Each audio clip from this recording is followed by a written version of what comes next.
Okay, very good afternoon to everybody. Thank you once again for joining us in our UB Research Essential Series 3.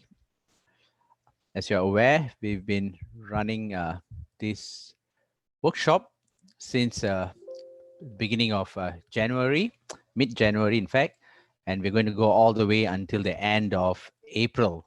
So today's session is going to be our fourth session for this semester. So today's session is going to focus on another important aspect of publishing, which is citing and referencing. And then, as you all are aware, when you talk about citations and referencing, there are so many different styles. So today we have the privilege of having three experts in their own area where they have the ability to share with you the different types of styles that some of you may be aware or may not be aware. Okay, right from the APA, the Harvard, and also the law program, not Harvard, sorry, the MLA. We are not doing the Harvard today. The MLA, and also more specifically for the law program. So which I have not used it before as well. So if you look at the law one, it's more specific for those people doing research in relation to the law field. So we have our experts here. So to start off the session today, I'm going to first invite Miss Virginia Ballance to give us a quick snapshot about this topic before inviting the three experts to share their thoughts on the different styles of referencing and citations. Over to you, Miss Ballance.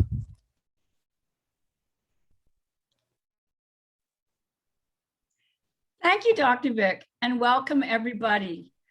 Citing and referencing is an important aspect of writing in the academic field. Citing correctly protects you from plagiarizing, whether you do it intentionally or by mistake, because you've acknowledged the contribution and original thoughts of other writers. You're not only giving credit, but you're also demonstrating that you have a good grasp of the literature in the field that you are writing about. Another point about referencing, your references have to be accurate. There's nothing more annoying than trying to track down a reference and find out that they put the wrong journal title or the wrong year or the wrong volume number. So today's session is going to be a very drive-by overview, let's say, of the three main styles used in the University of the Bahamas.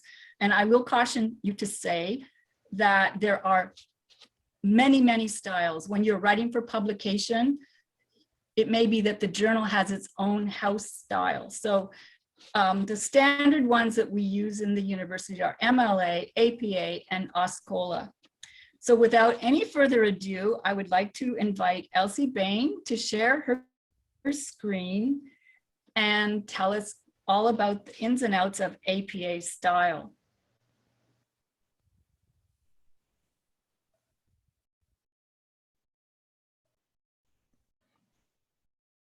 You can unmute yourself. Oh, sorry, Yeah. I was muted.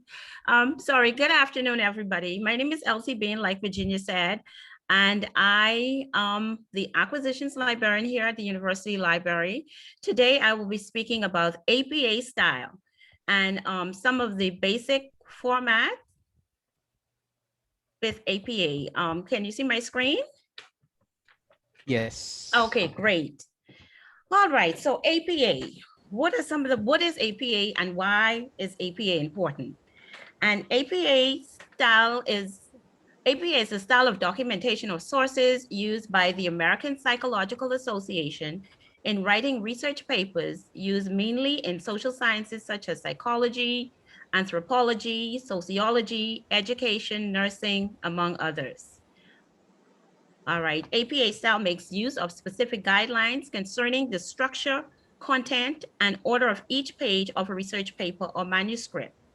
It also provides for writers to acknowledge the works of others using in-text citations and references. And finally, it enhances the overall organization of a research paper and allow readers to review with greater clarity.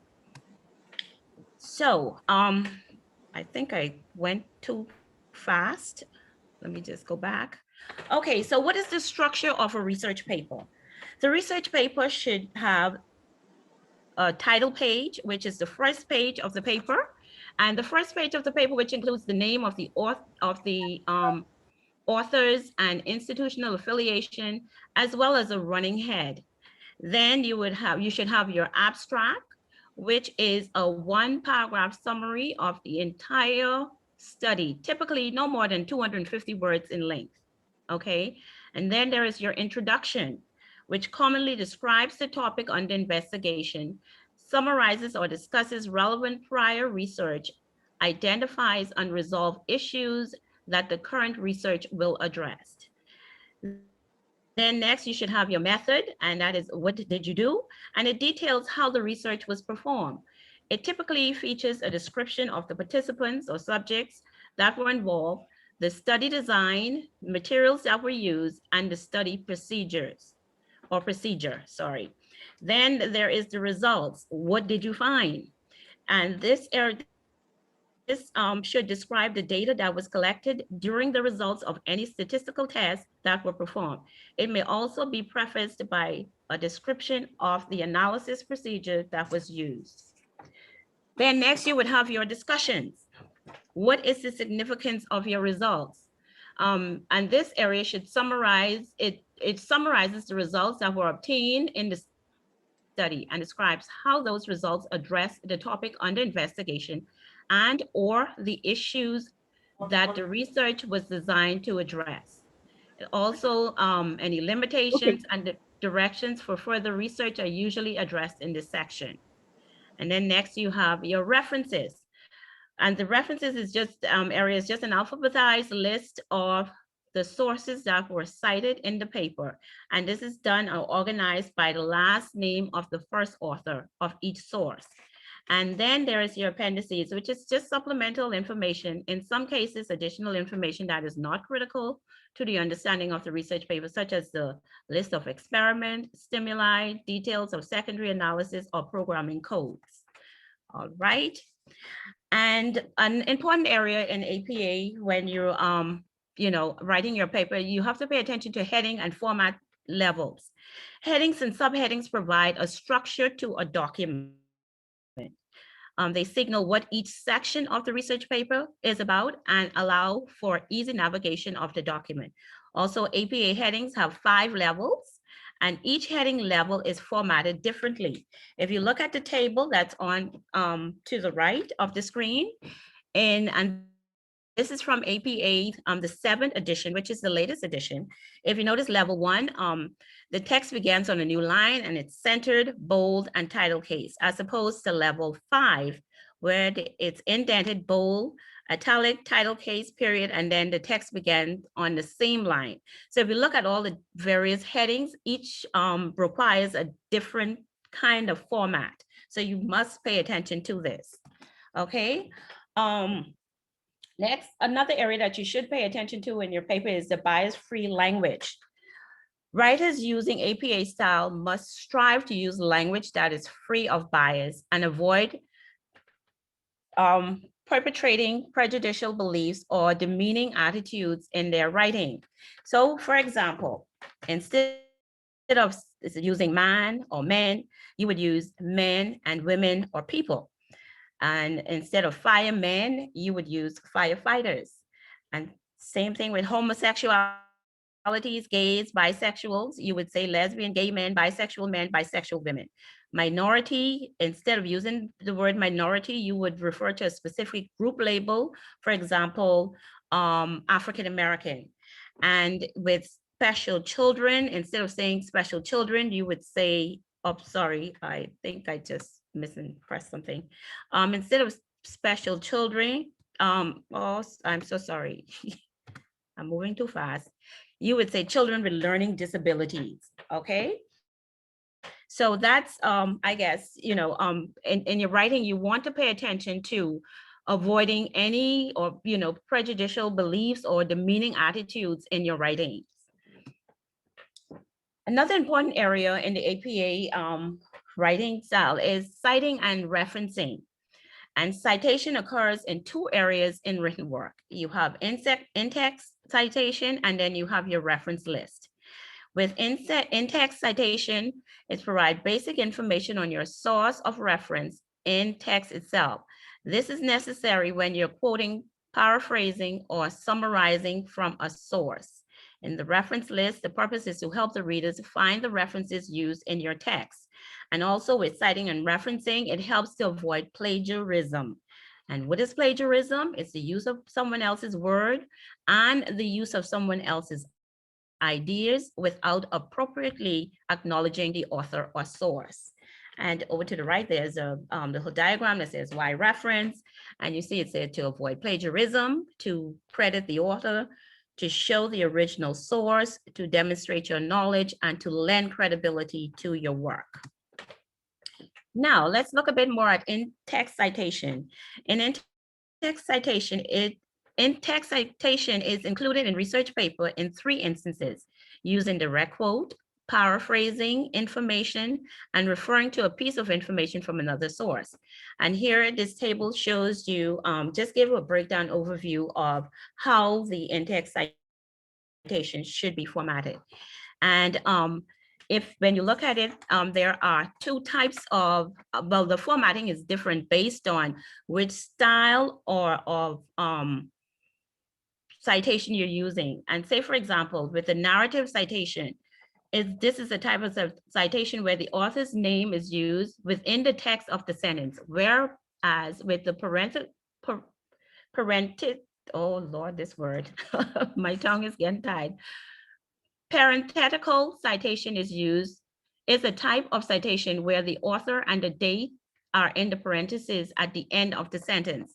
And if you look here over in this table too, it shows where if you're citing one author, you would see the author's name and the year is included in the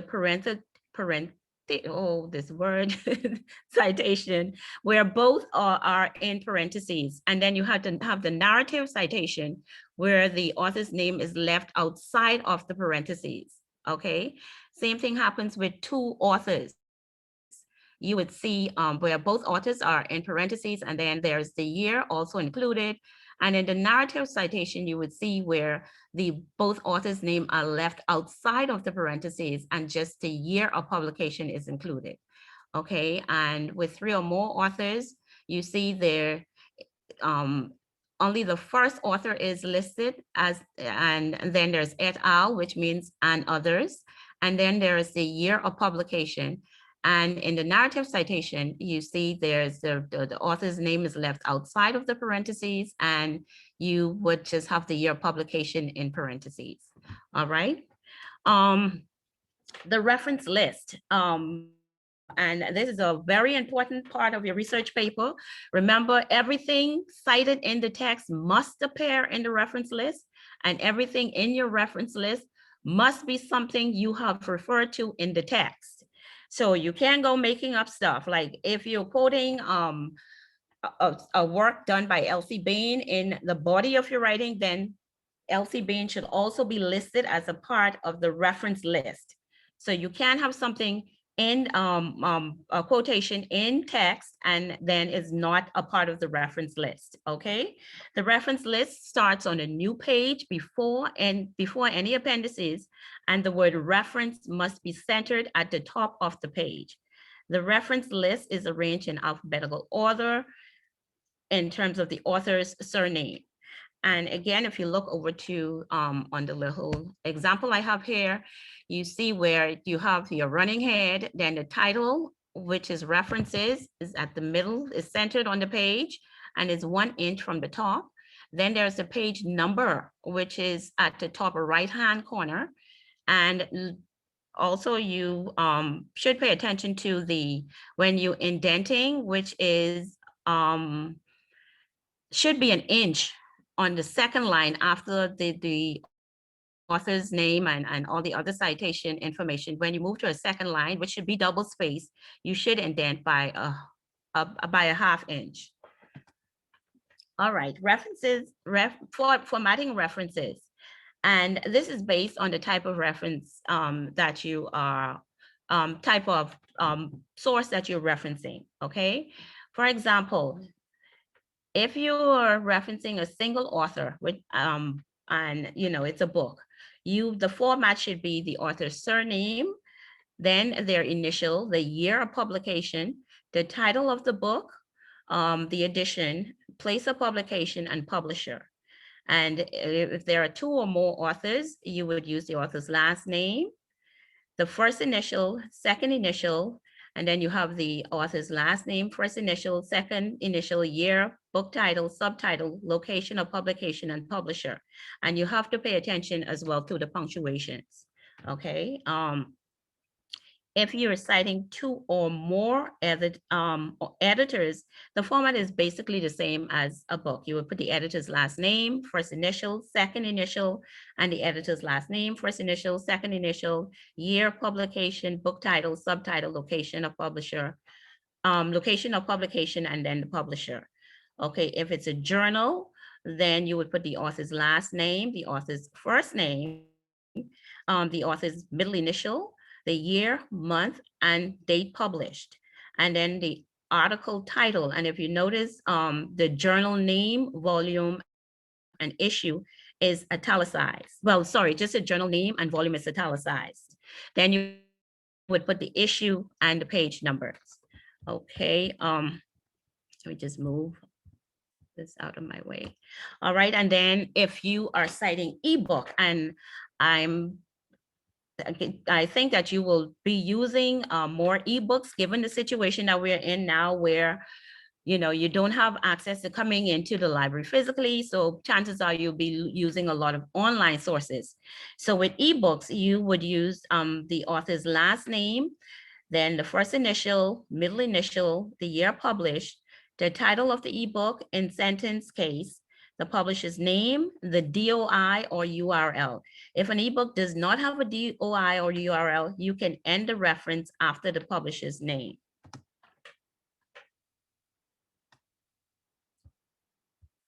Okay, my screen just froze. Okay, reference managers and citation generators. Reference manager is a software which keep track of resources used. Common reference managers are Zotero, Mendeley, which Virginia is very familiar with, and she's had like several sessions on Mendeley, right, Virginia? And then EndNote. And Zotero and Mendeley, they are free downloadable software. EndNote, you would have to pay. Then there are the citation generator, which is an online tool that can help you to cite in-text citation and reference list. You do not have to download the software, and some allow you to save resources.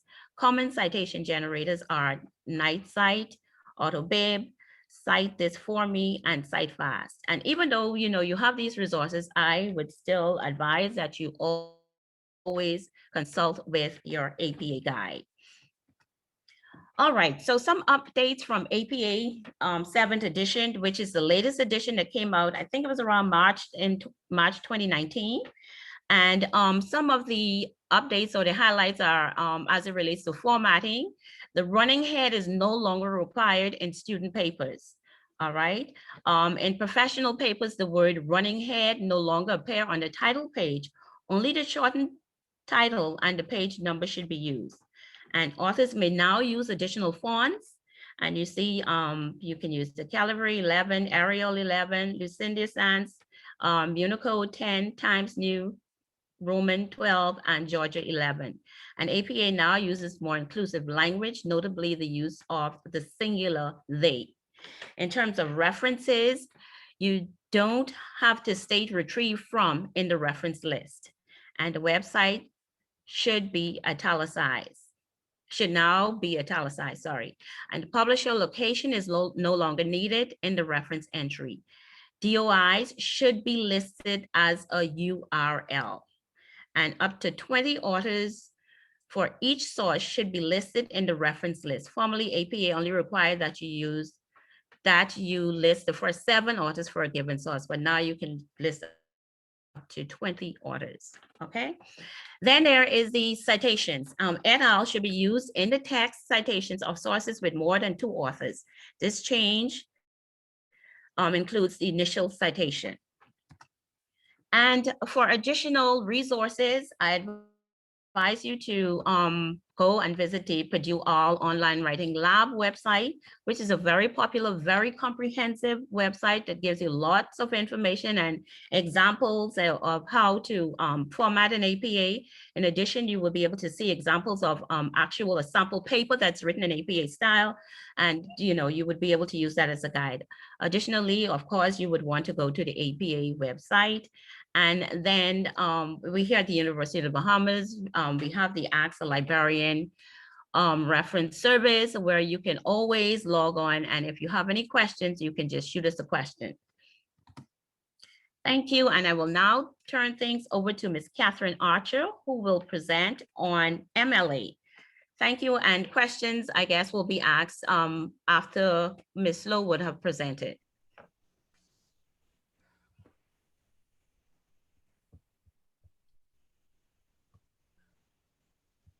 Okay, now how do I stop share? You just click the share screen button. That'll be to unshare. Okay.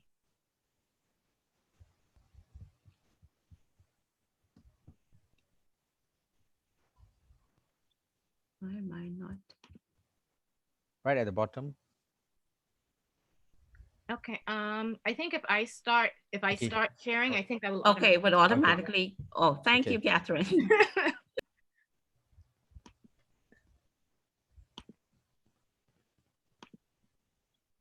Okay. All right. Can you hear me and see my screen? Yes, we can. Okay, excellent. So good afternoon, everyone. My name is Catherine Archer, and I am the Information Literacy and Outreach Librarian here at the University of the Bahamas. And I am here to talk about MLA style, which is used in the humanities. So we're talking about languages and literature, the foreign languages, art, etc. My presentation will be much more technical, as the MLA handbook does not give as many of the structural guidelines as Ms. Bain referred to in the APA style. So the guidance on the formatting of papers, this is what we have. So margins should be 1 inch all around, and use something that is easily readable. So we should not have any fancy text that's too many loops that make things difficult to read, and you double space the paper. So so when we are talking about the title, beginning from the 1 inch from the top and flush to the left.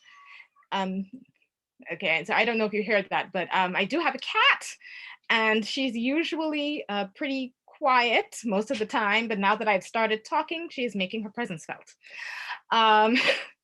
So beginning 1 inch from the top from the left, this is mainly for student papers. You have your name, the instructor's name, the course number and date, each on its own line, and you double space the line. And then on a new line, you will center the title. All pages, so when you have a running header, all pages, page number in the upper right-hand corner, 1/2 inch from the top and flush to the right. Your last name followed by a space and then the page number. The MLA manual does not have the structure and the levels the way that the APA manual does. So you will need to consult the rules of submission for the journal that you are seeking to publish in, or consult your instructor if we are talking about an academic paper. Of course, the type of writing that you do in the humanities is much different. You don't have those types of studies. So it's a lot of analysis and prose writing and that sort of thing, which does not follow that universal structure. So you will need to consult as I said, the instructions from the journal or your instructor to find out what guidelines they would wish for you to follow. And so now we're going to talk about the treatment of authors in MLA style. So in MLA style, they do actually list the name, the person's full name, not just initials. So you would want to write the author's last name followed by a comma and then the rest of the name as it appears in the work. And so that is the thing that is most important. And then with two authors, now here's where there is a difference. So with the when you have two authors, you will place the first author surname first. And then with the second author, the name would be normally as it appears in the work. And if you have 3 or more authors, this is where only the first author would be listed, and you would have the comma and then et al. And when you are doing an in-text citation, you would only, when you have 2 authors, you connect the surnames with the word and. In APA, they use the ampersand symbol. In MLA, they actually use the word and. And there you would see the page number where the quotation would be found. And if you have 3 or more authors, it is the author's first name followed by et al. And then we will move to the core elements in a list of works cited. And so these are the list of the core elements and also the order in which they should appear. And if there's any that does not apply, then you just simply omit them. So there we have the author, you have the title of the source and the title of the container. So when we talk about source and container, so if you are dealing with a book, then it's just the source. Now, when we talk about a container, the most common example of a source in a container would be a journal, an article in a journal.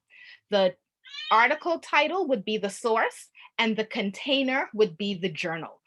When we also talk about the humanities, when you consider, say, a poem in an anthology or a short story contained in an anthology, the individual poem would be the source and the title of the anthology would be the container. Now, other contributors. So when we talk about things in the humanities, there are other contributors that would be important. So the other contributors would be the editor of the anthology. Also, if it is a translation, then the translator would be important. A lot of times, particularly in children's literature, the illustrator would be important. And so these are other important persons that make substantive contributions to the work, and they should be listed in your work cited. And then when we have the version, so this is where we'll say first edition, second edition. If you are dealing with the translated version, then you would say so we know that you're dealing with the translation and not the issue of, and not the original, if you are dealing with something that was translated from another language into English. And then a version would also be the volume, and then the number or issue number if you're dealing with a journal.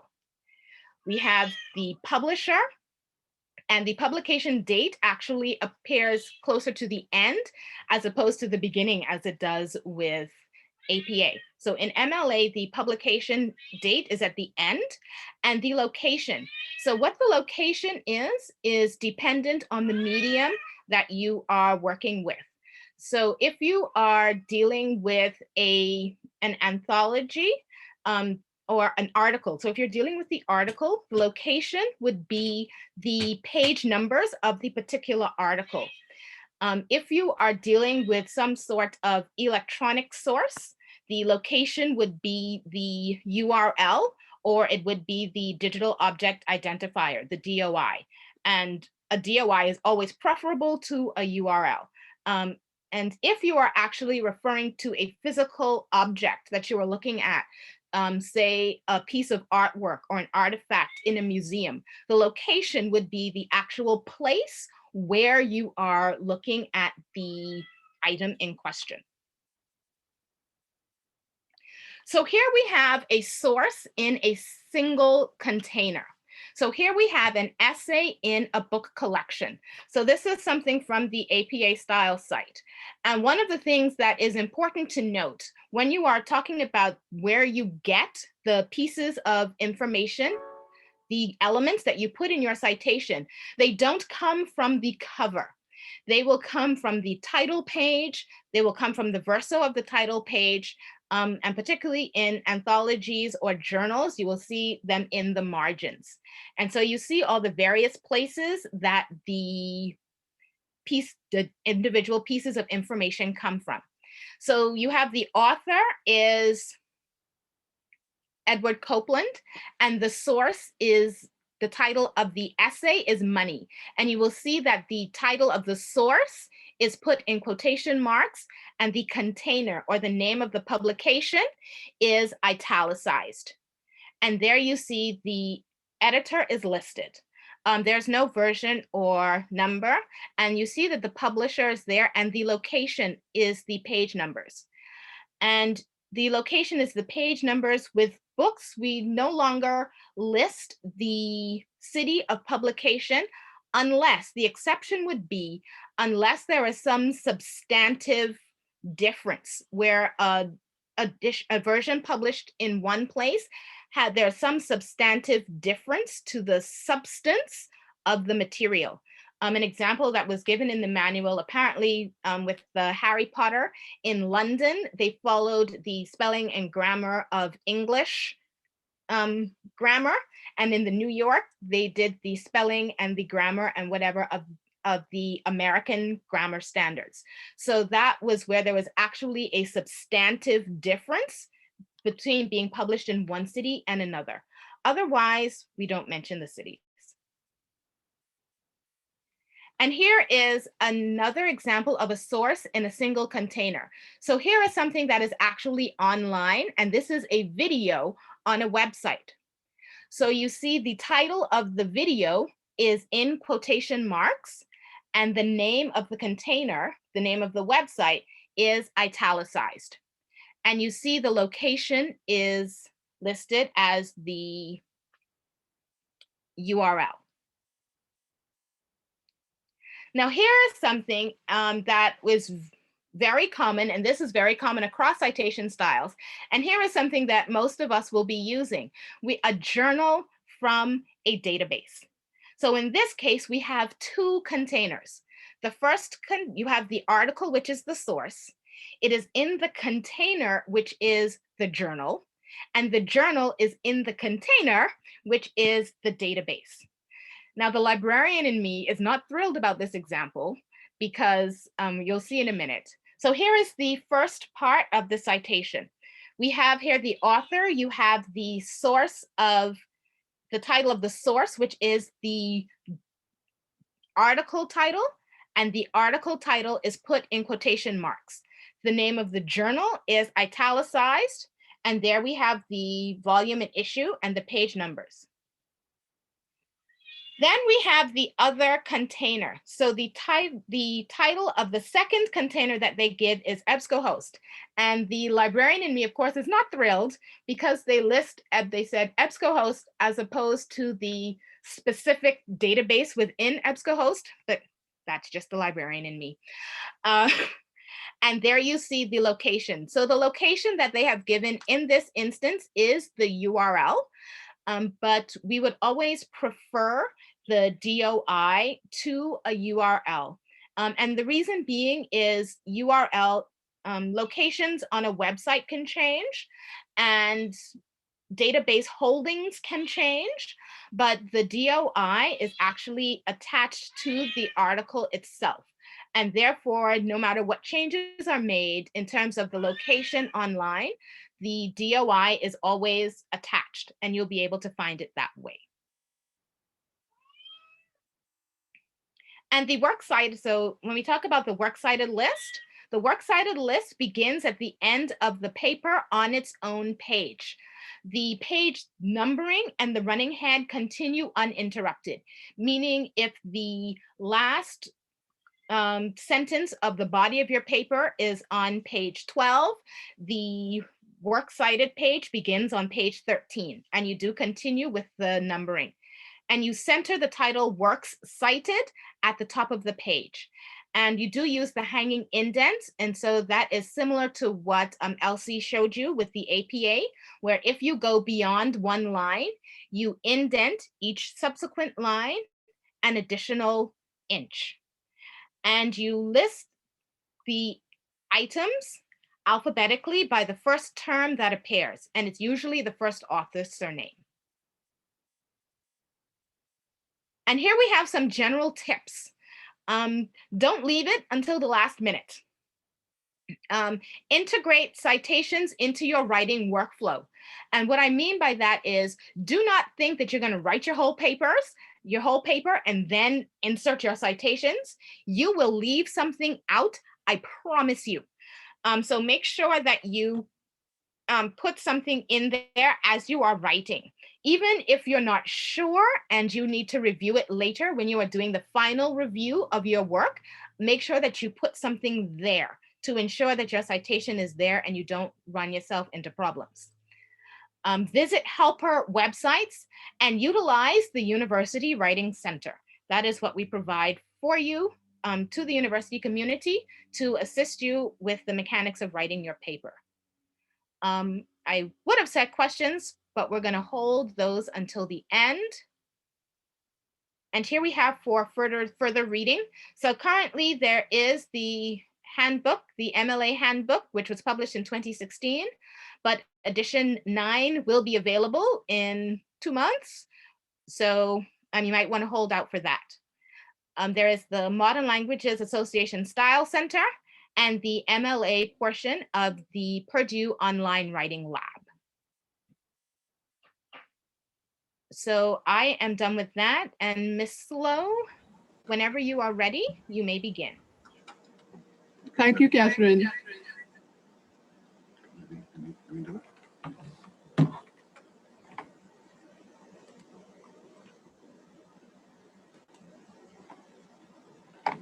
Sit right down.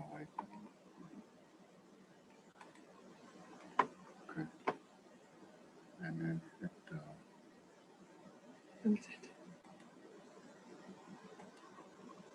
okay. Good afternoon, everyone. My name is Jean Slow, and I am the law librarian at the University of the Bahamas Library. Can you see my screen? Yes, we can. Wonderful. All right. I am going to be speaking about the citing and referencing of law materials, and the system that is used is called OSCOLA, which is the acronym for the Oxford University Standard for Citation of Legal Authorities.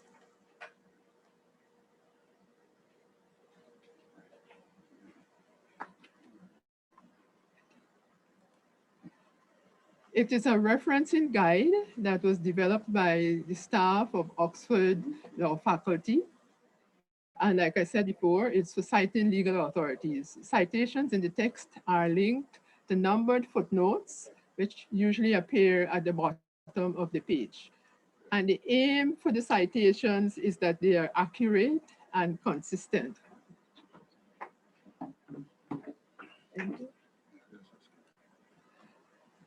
Now, a little bit on the history of OSCOLA.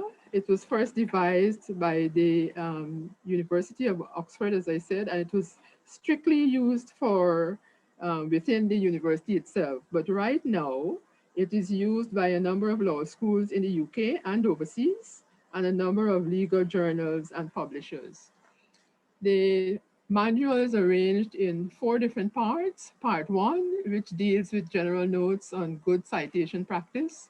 Part 2 deals with primary materials. Now, a little bit about primary materials.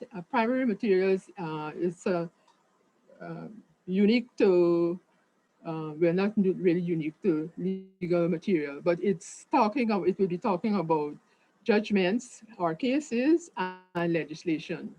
And for secondary sources, which is what part 3 deals with, would be books, journals, everything apart from the primary sources, which are judgments and legislation. So you have your books, your encyclopedias, your dictionaries, and all the other, which we speak about as we go along.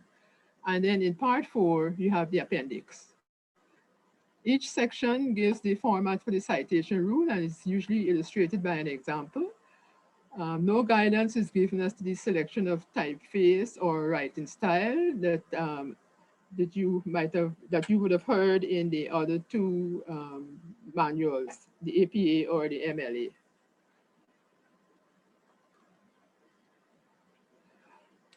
Why should we cite? I think Ms. Ballance as well as Ms. Bain did speak very briefly about this, and this is just for reinforcement. It assists the reader to find the authorities the writer has used for verification. It gives support and credence to the writer's arguments. You observe the ethical use of information because you acknowledge that you have used other person's works. And it's an indication of the range of research that you have undertaken in preparation for your own work. Now, how do you insert footnotes? There's a quick example in Word, in your Word document. You go to Reference and you select Insert Footnote. You type the reference that you need, and at the end of that reference, you place your cursor and you enter, and then you type what you need to type, and then at the end of the page, you will see the corresponding number appear where you will share your the reference. Now, citing primary sources, our scholar deals mainly with cases from England and Wales, but it can be adapted to include other jurisdictions. In the manual itself, cases are dealt with from chapter 2.1 to 2.1.9. Now, each citation comprises three main parts: the names of the parties, the neutral citation, and the law report which is given in the following order. The names of the parties are in italics, the neutral citation, which is the year, in square brackets, and the court where the case was held, and the division of the court.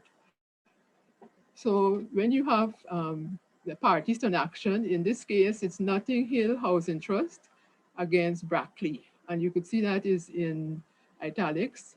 And the year is 2001.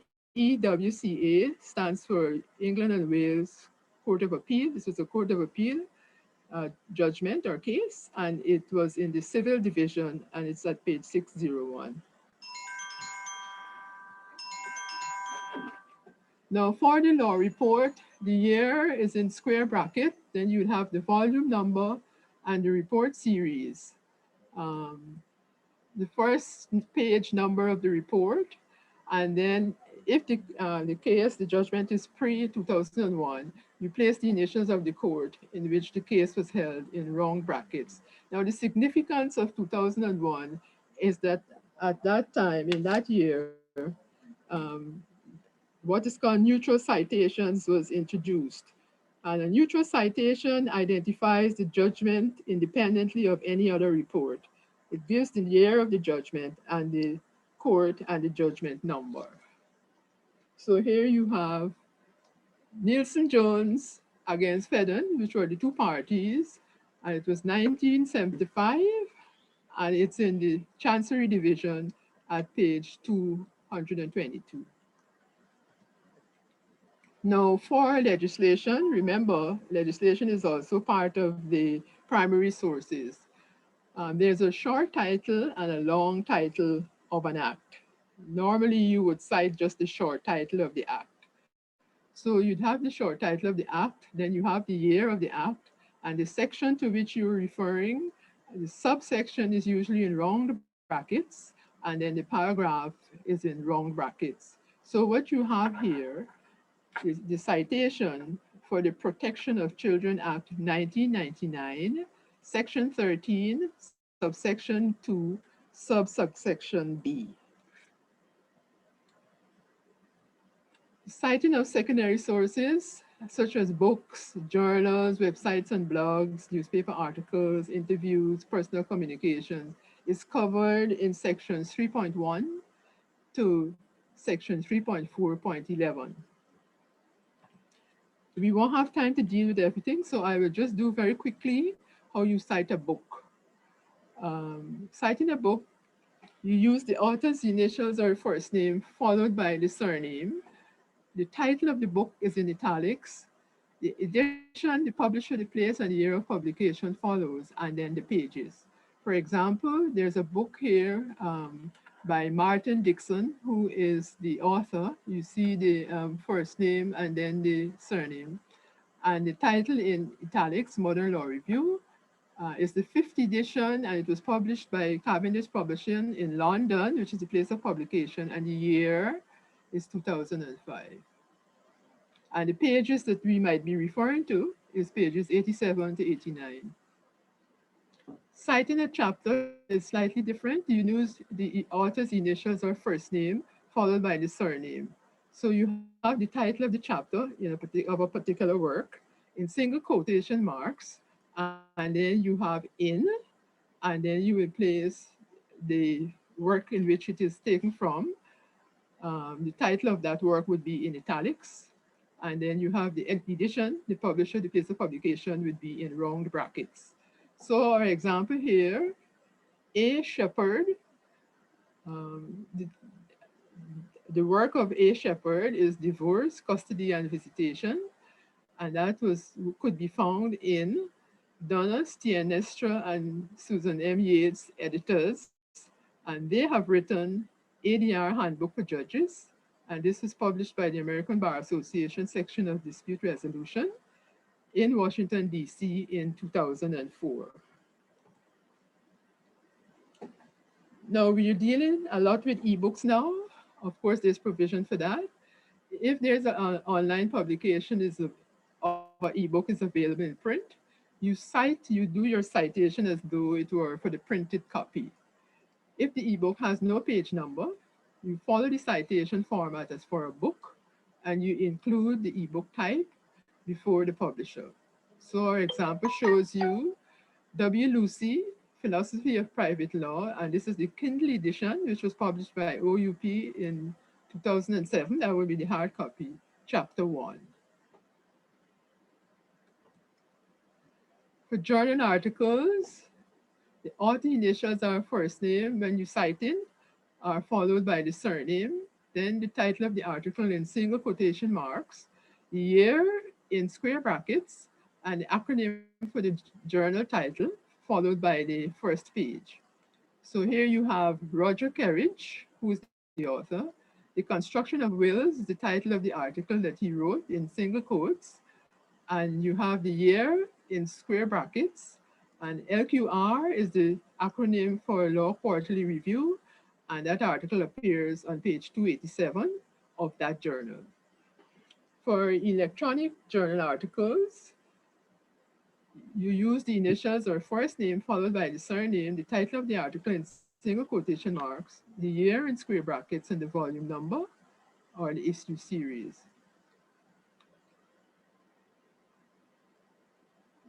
Journal title or acronym followed by the URL and the date accessed.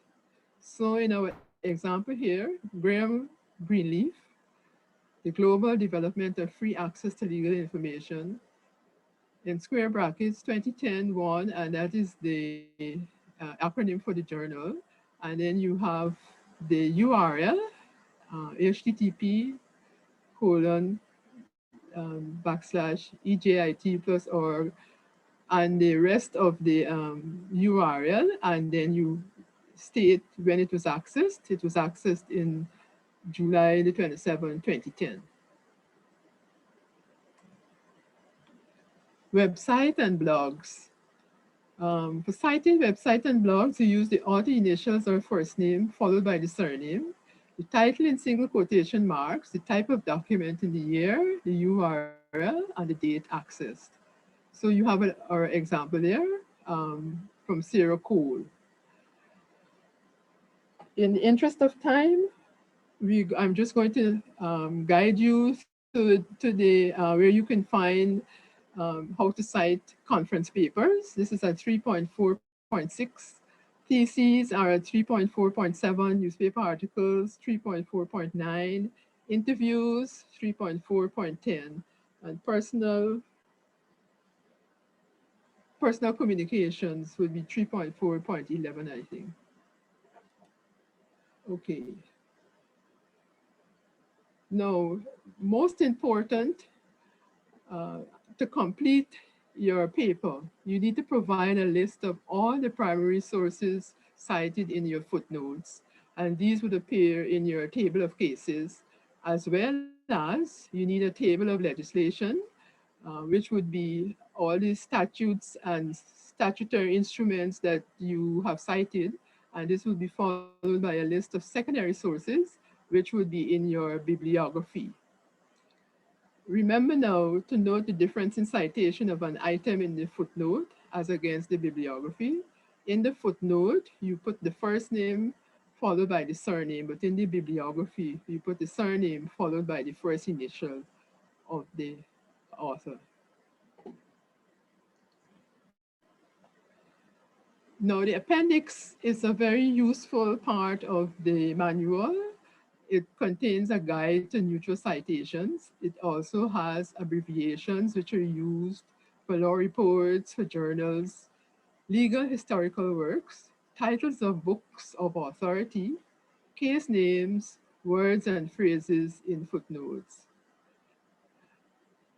If you have a hard copy of the Scholar, which is now in its fourth edition, and this was published in 2012, at the back of it is a very useful quick reference guide, which gives you a good synopsis of citing primary sources and secondary sources very concisely.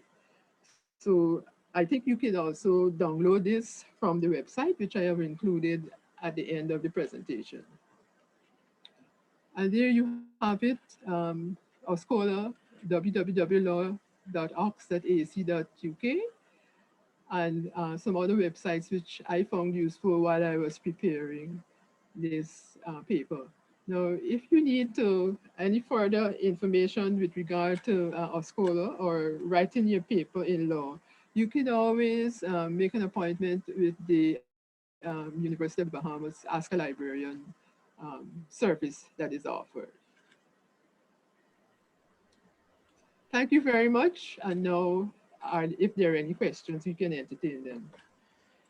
Thank you so much. Thank you to our three presenters, Catherine, Elsie, and Jean. I think you did a great job in showing us the difference between these three different references and citations and how we can use this correctly.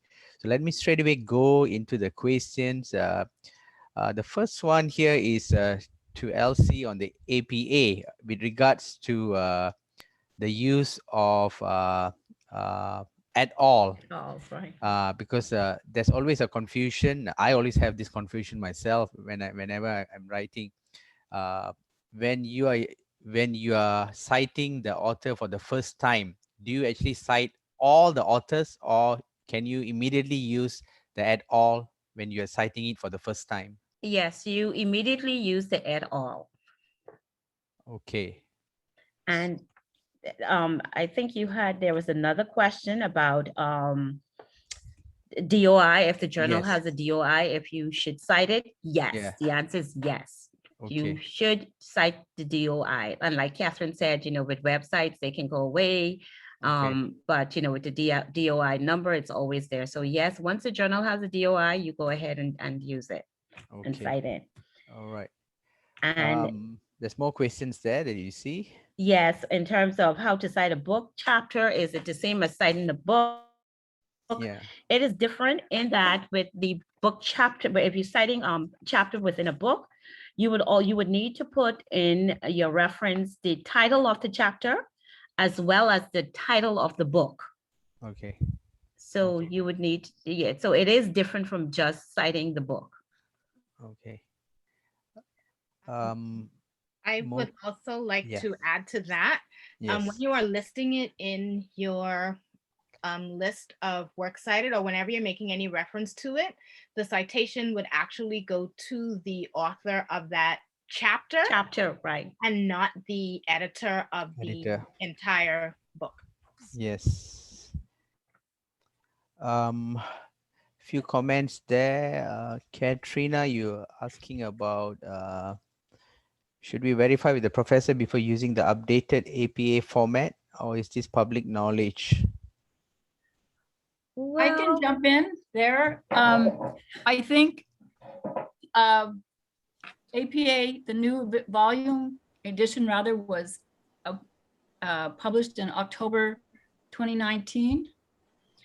And they said that most universities would make a decision about when to change over from 6 to 7, like at the end of an academic year or whatever. So I don't know what decision was taken in academic affairs about that, but I would just suggest that it's now 2021. The edition has been out almost a year and a half. And so basically move over to the 7th edition. Also, I do believe that Elsie did make reference to the APA style website. So even if you do not have access to the full new APA manual on the APA style website, it does have like the quick and dirty of the basic citations for various resources. So you do have information available to you that should be enough to get you through. Yes. So for Katia, you have written, you asked the same question on how to repeat the citation. So I think you can refer back to the site that Cassidy have mentioned. At the same time, I'm also going to post the recording of today's session, including the slides at the end of the presentation to all the participants. So you have access to it. So please do go through it if you have missed the first part of the session today. As work my reference page while writing smoother. I'm not sure I understand what Katrina Nixon is trying to say here. I think maybe she's just saying that she does her reference page while she's working. Okay. Then the use of apps like EndNote, Mendeley,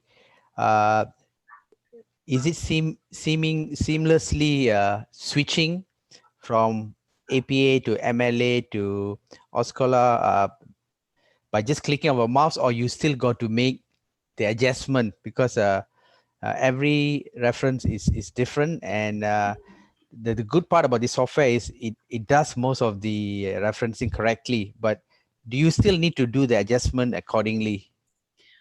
VB here, I'll jump in.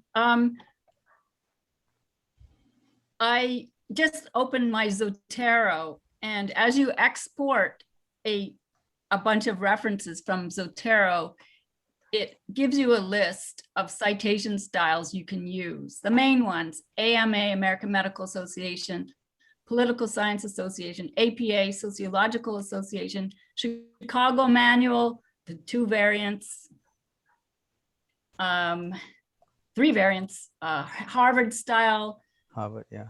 IEEE style, the Modern Humanities Research Association, MLA, Nature, Vancouver style. So that it gives a variety of styles. Mendeley also allows you to output in various styles, but at the moment, Mendeley has changed, and so I haven't really been able to figure out how to export and in which format. But one word of caution about all of these citation managers. It's basically you're building a database of the references. And so if you miss a piece of information in the database about that article or book chapter or whatever, the computer isn't going to find it for you and have a proper output when you ask it to format your paper. Oh, I just remembered how Mendeley works. Mendeley works with your Word document. That's the problem I have, because they updated and I haven't updated my Word. And when you import your reference into your document from Mendeley, it has a list of about 9,000 different styles. So it does it automatically there. So it does it. Remember always, it's a machine doing it. It's not a human brain. So you're going to have to look over your references anyway to make sure that they are properly formatted and properly cited. And I'll tell an example I saw of a paper this week. In their reference list was an article by dictionary, O, period, date of publication. It was from a website about the Oxford Dictionary. So in other words, you really do have to intervene, even though it's so to speak, automatically formatted. Just a word of caution. How about using Microsoft Word? Because if you look at Microsoft Word, there is a reference option within Word where you can actually set your APA, your Chicago, MLA. There's a few style Harvard. It's all set. Yeah. So how easy is it to use Microsoft Word? Well, again, you are populating that little database, which it draws on to format your reference, and it sometimes makes a real mess. Okay. Like World Health Organization will be put under organization, WH, that kind of thing, because it doesn't think. It's just a machine. It just takes the data, and if you don't have it properly coded in whether it's Microsoft Word or Mendeley or whatever, it's going to come out all garbled. So you can use them, but it's always best to check. Yeah. Okay, any more questions? We are already past 3 o'clock. Any questions? As I've said, we will post, we will email you the presentation today, the recording of the presentation and the materials for the presentation for you to get access to if you have missed out or you want to refresh back the session today. So if you have no question, we will end the session today. So once again, thank you to our 3 speakers today, Catherine, Elsie, and Jane, and also Miss Ballance for really putting a good perspective of why is this referencing and citation so important. I know it can get confusing for those of you who are new to referencing, especially if you're working between discipline, between different publications, and then you see this version after version coming and every time it keep changing. So that is a challenge. So that is why we have our help from our library, and we got to make use of our librarians. We don't always go back to our librarians for assistance. So we need to. So whether you're a faculty member or whether you're a student, please do go back to your assistance that you can get from the library. So please feel free to contact them. All right. So thank you. Thank you. Thank you once again. Thank you to all of you. Thank you for the participants for coming today. Have a good weekend. Have a good rest. And as usual, stay safe and hope to see you all again in our next session. Bye-bye. Okay, bye-bye. Thank you. Bye.